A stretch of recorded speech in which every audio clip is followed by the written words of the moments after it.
Welcome back to the channel. This is WD Lounge, where film, music, and culture connects. And we're here on another episode, and we're going to be talking about our fellow Oscar winner, the recent Oscar winner, Michael B. Jordan, who last weekend did his thing at the Oscars and won Best Actor for a lead role in a film. And he won it for portraying the roles of Stack and Smoke from the movie Sinners.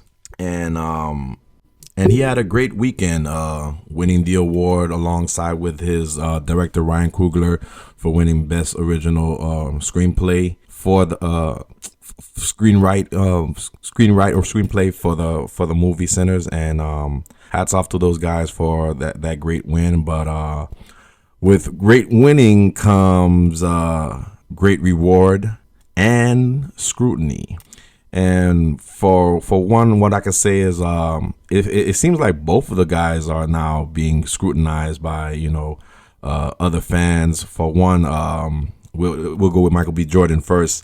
Apparently, he's slated to play a line of movies. One of them being Miami Vice, where he's set to be filming that pretty soon. And I think, if I'm not mistaken, his salary was projected to be at $5 million. But now, according to reports, he's coming out requesting $18 million to play that role. And for me, what I can say is this: we're in a position, we're in a field. We're in an industry where, and when I say we're in the industry, it's because I'm an actor myself and a producer, so I kind of fall into this category. And, not to talk about more what I got going on, but I also have a kind of soft spot for this subject here as well, because we did, along with my production team, we did executive produce a documentary that we had submitted in the Oscars, but unfortunately we didn't make the short list. So it was a good experience nonetheless, but we still have a long ways to go. So I had a vested interest to watch the Oscars, which I did, and for the most part, it was a great show. It was a great show. I mean, there was a lot of things that I wish couldn't have happened. I wish Sean Penn would have showed up to receive his Oscar. I wish that a lot of things would have happened, but it is what it is. The Oscars are the Oscars, and we're not gonna harp on that that much. But anyway, going back to Michael B. Jordan, he's requested $18 million, like I said, to be a part of the Miami Vice film. And I think right now, if I'm not mistaken, he's probably beginning to film the Thomas Crown Affairs. That's one of the other films that he's going to be playing in as well. There was a clip that was circulating online about a couple of days after he won the Oscar, where he was coming out of a red Ferrari, and you can see like a crown emblem or a logo on the building where he was coming from. So for those who knows about the Thomas Crown Affair, definitely would recognize that logo. But I think that's what's going on with him. But here's my opinion on that. Michael B. Jordan has put himself in a great position as far as being an elite actor.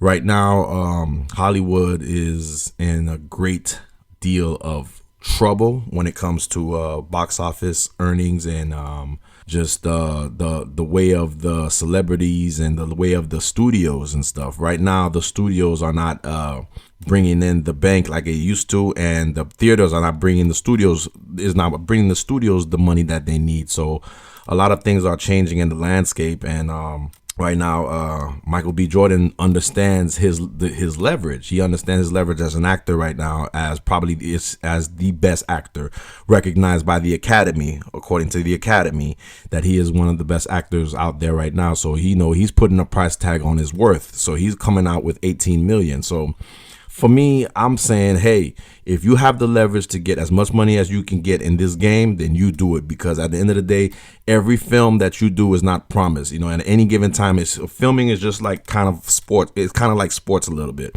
The only difference is sports has a shorter shelf time because, injury is inevitable. Whereas for filming, you have a pretty long time, but it's not consistent. It could be sustainable based on reputation, representation, and the roles that you acquire, or the roles that you create. So it's not a guaranteed, like it's a contract signing as a football player, but at the same time there's risk of injury, there's risk of lawsuits, there's risk of other things that could scandal. There's so many things that could jeopardize an actor's opportunity to earn. So you walk in that same shell that athletes do. So athletes go out there on the field, they bet on themselves, they may sign a 1-year contract, or they put themselves on a contract. Well, when they're on a contract year, they put themselves in a prime position to earn more money, whether it's with the franchise they're with, or it's with another franchise based off their play. When the same thing for acting, this is what Michael B. Jordan did. He put himself in a position where he was a part of an award-winning film, and a film that was highly publicized and highly reviewed and highly greatly viewed. I'm sorry. Well, however that goes, but you get what I'm trying to say. You know, it had great hype behind it, and it had great reviews behind it as well, and the fact that he was able to pull off the win against the competition that he did have puts him in another bracket, you know. So he betted himself, you know. He signed his 1-year deal, and now he's a free agent, and he's ready to sign. He's ready to put himself in a prime position to sustain himself and have his generation and have generational wealth and take care of his situation and his family and his businesses and stuff. So I'm not mad at him for understanding his value, but at the same time, a part of me does feel bad that this project may not start on time, and it may not start, or it may not be filmed at all, based on the fact that, you know, Michael B. Jordan is requesting more. And and the reason why it sucks for the production, because you have to understand, when you're making a film, when you're filming a movie, the time frame that it takes to put everything together. That's why there's 3 phases of filming. There's pre-production, there's regular production, and post-production.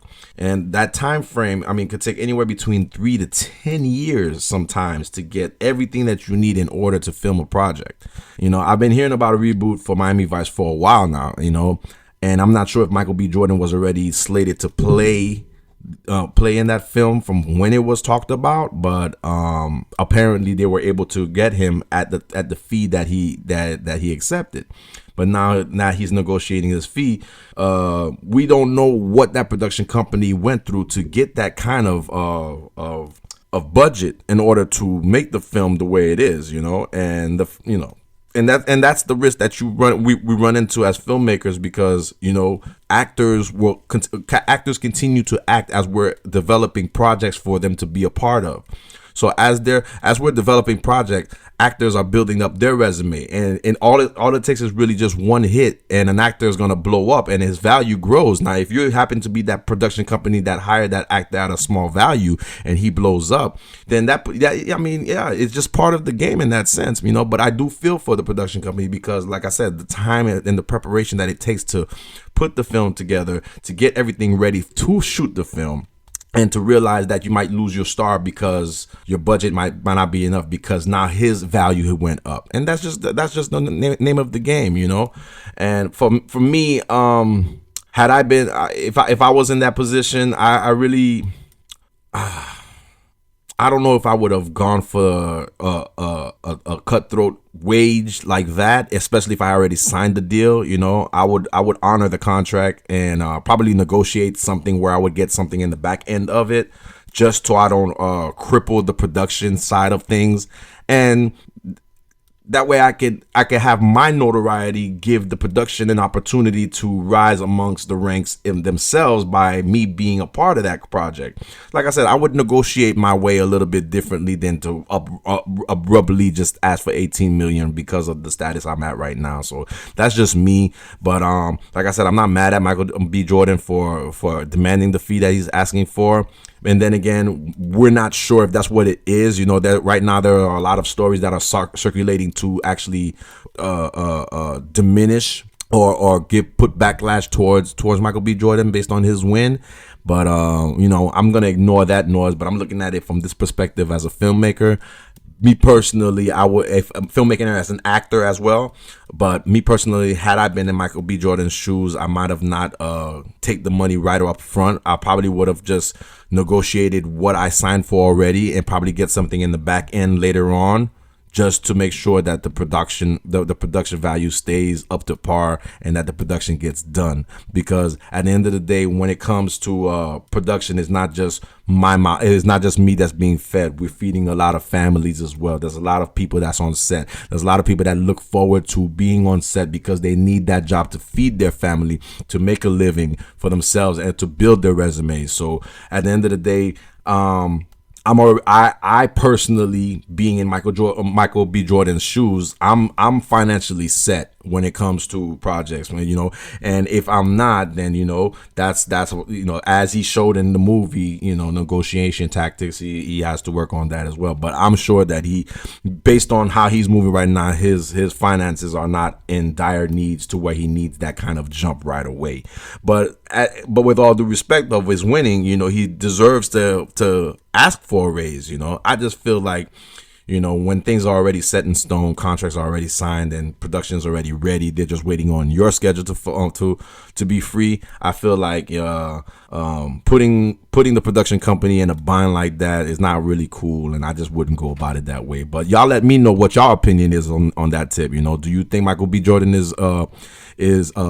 do you think he's in the right to request the 18 million, whether it destroys the production value or production itself? Or do you feel like there was a way he could have negotiated that to be able to have the production value be at where it's at and allow that production to be completed and allow everybody else that's in the production opportunity to either make a name for themselves in the industry, or to feed their families, or just to have some kind of income coming in? Beat it up in the comment section and let me know. And also, now the other story I was talking about was Ryan Coogler. Ryan Coogler is getting some backlash as well, because he was okay, not he didn't do it, but there was a question that was asked, and I think there was a question that was asked, and they were asking, or it was actually a post. It was a post on X, and they were saying, why didn't in the dance sequence, when they had all those musicians and all the dancers from every generation of music performing and stuff, they were asking why they didn't have a person voguing. And for those who don't know, Vogue is usually intertwined with the LGBTQ community, and I guess they feel like since they were pinpointing every point of generation, they should have, they didn't want to feel, they felt like they were left out. And now, that sparked controversy. And I think that post got millions of views. And you got a lot of people from the LGBTQ community coming in and saying, oh, Ryan Coogler should have had a gay person in the scene, or a person doing the Vogue to represent that community and not ostracize them like another person. And like I said, and this is my opinion, I feel like, okay, Ryan Coogler that's not his responsibility to do that. His responsibility is to display art in an art fashion, and although we don't want this community, the community doesn't want to feel like they're left out or such, but I mean, like I said, he, as an artist, this is stuff that he knows, and hey, by the LGBTQ community feeling that way, the inclusion factor doesn't necessarily have to be broadcast in a sense where you feel like you're missing out or anything like that.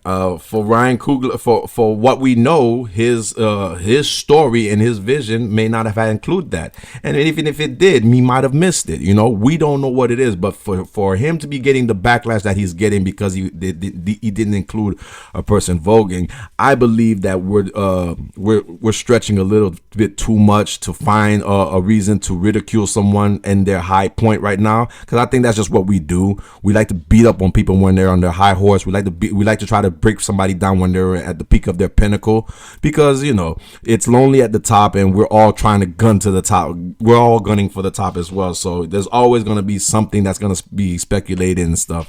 But me personally, I don't see it. I don't see it as a big deal. I think I think more and more people are just reaching for certain things to accuse about, because it was a predominantly black movie with cultural historic facts being put up on it and stuff.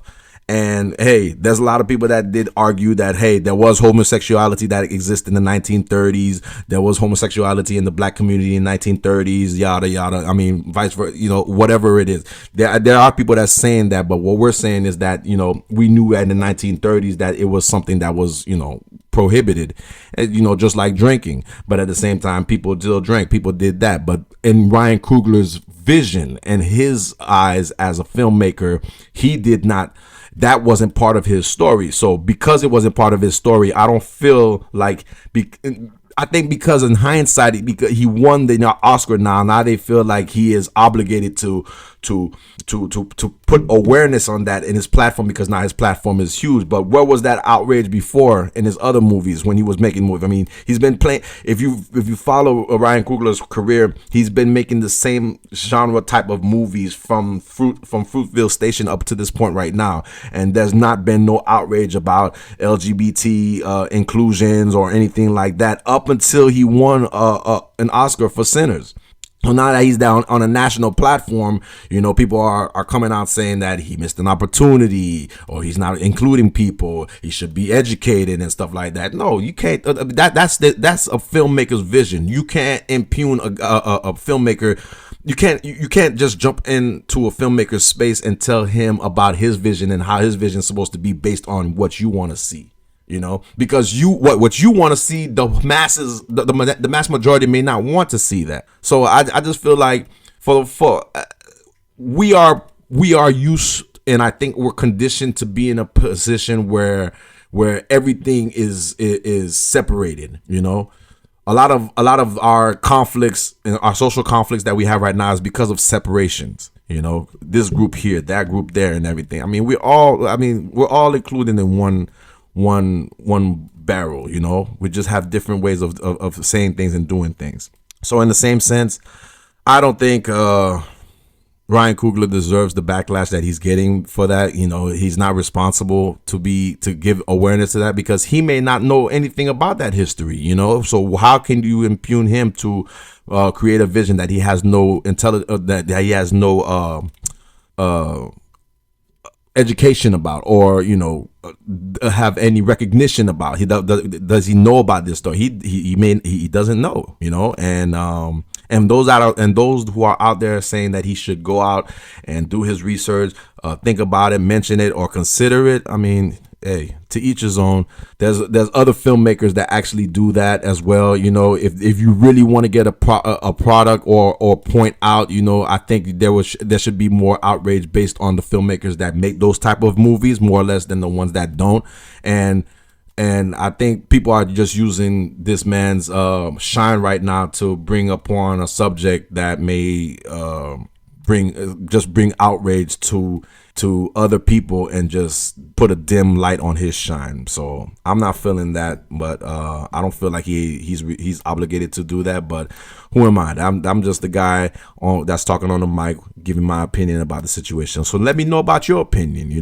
Leave a comment on the comment section. What do you think? Do you think Ryan Coogler is being unfairly ridiculed, or do you think it was merit that he's getting the backlash because he didn't include somebody that voguing or somebody to represent the LGBT community? Let me know what you think about it. Until then, just leave a like on the video if you like it, share, and thank you for subscribing to the show. Appreciate all your subscribers. Thank you for rocking with me. Thank you for listening to the content and liking and sharing it. Continue to like and continue to share it so this channel can grow and I can continue to give you the information and the opinion and the insight that I have to give, and I appreciate y'all for tuning in. So if you like this video and more, just make sure you jump on the channel, review them, like them, share them, subscribe them, and we'll see you on the next show. This is the WD Lounge signing off. Till the next one.